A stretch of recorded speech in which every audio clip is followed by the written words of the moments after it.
Est-ce que vous estimez que le MEDEF sort gagnant de la négociation sur la sécurité du marché du travail?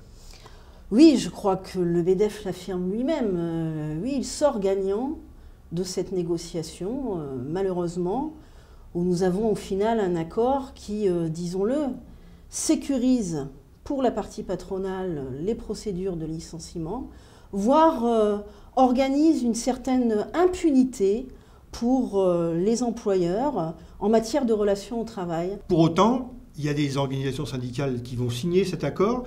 Est-ce qu'il y a, oui ou non, des avancées et de quelle nature? Alors, il y a dans ce projet d'accord et cet accord des éléments qui sont un peu, j'ai envie de dire, en trompe-l'œil au regard de l'ensemble du texte et du contenu du texte et qui ne font pas des réelles avancées pour les salariés. On nous parle d'une complémentaire santé, mais celle-ci généralisée à l'ensemble des salariés, mais ça ne sera pas pour tout de suite, hein, ça sera pour minimum 2016. On nous parle de droits rechargeables à l'assurance chômage.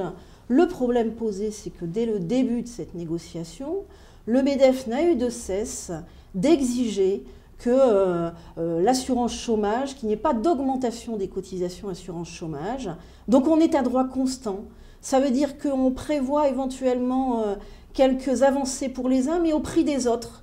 Donc les droits supplémentaires pris pour ces salariés en matière de droits rechargeables à l'assurance chômage vont être pris sur d'autres salariés, sur d'autres privés d'emploi. Et on sait notamment qu'il y a un chômeur sur deux qui est indemnisé à l'heure actuelle. On voit bien que c'est des dispositions qui ne font pas de réelles avancées.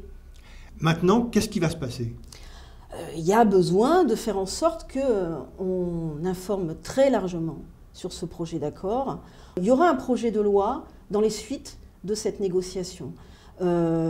Cette négociation, elle a été décidée au lendemain de la conférence sociale et c'est le gouvernement qui a fixé une feuille de route d'une négociation qui devait s'intituler « Sécurisation de l'emploi ». Non seulement on est à côté de la plaque, mais on est à l'opposé d'une véritable sécurisation de l'emploi.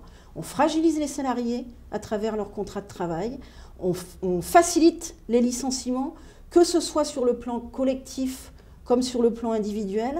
On fragilise les capacités d'intervention des représentants des salariés.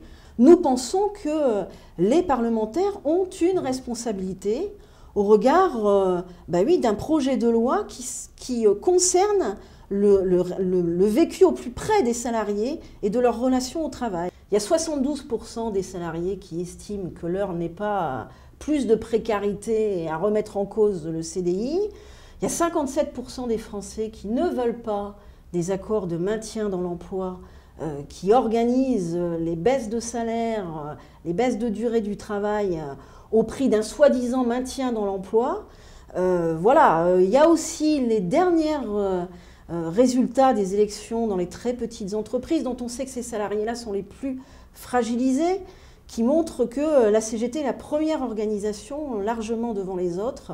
Oui, il y a de la matière qui conforte notre analyse et il faut poursuivre dans ce sens puisqu'on a déjà obtenu, il faut le dire, un recul du MEDEF dans cette négociation qui voulait imposer un contrat de projet qui est un CDI qui n'en porte que le nom et qui était destiné à faire en sorte de se séparer du salarié à partir du moment où le projet sur lequel il devait travailler venait à se terminer. Il a reculé aussi un peu sur le volet des contrats intermittents qui restent dans le texte, mais qui sont limités à quelques branches professionnelles. Donc oui, il y a de la matière à avoir confiance dans notre démarche et dans notre capacité de débat avec les salariés pour faire en sorte qu'ils s'occupent des affaires qui sont les leurs. Et on voit que dès maintenant et dans les semaines à venir, on aura besoin de faire en sorte que les salariés s'occupent de leurs affaires pour peser notamment dans le débat parlementaire à venir.